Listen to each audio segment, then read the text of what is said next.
نحمده ونصلي على رسوله الكريم اما بعد۔ صدر محترم حضرات، اکابر، دوستوں اور بھائیوں، السلام علیکم ورحمۃ اللہ وبرکاتہ۔ کسی شاعر نے کیا خوب کہا ہے، علم وہ دولت ہے جو لٹتی نہیں، علم وہ دولت ہے جو لٹتی نہیں، خرچ کرنے سے کبھی گھٹتی نہیں۔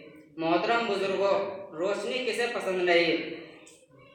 شب تاریخ میں مہتاب، اندھیرے کمرے میں کمکمے کسے اچھے نہیں لگتے؟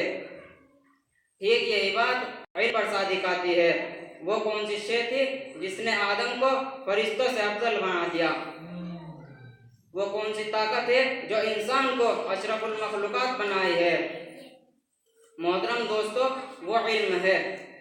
محترم دوستو، علم سے مراد کیا ہے؟ کیا دنیاوی علم یا اخروی علم؟ واقعہ یہ ہے کہ علم کوئی بھی ہو، انسان کو عزت دیتا ہے۔ انسان علم ہی سے کمال پاتا ہے۔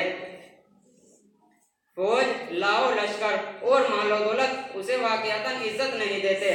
اس لیے ہر انسان کو چاہیے کہ وہ علم کے حصول کے لیے سرگرم رہے، اور اگر دینی علم حاصل کریں گے تو آخرت میں کامیابی آپ کے قدم چومے گی۔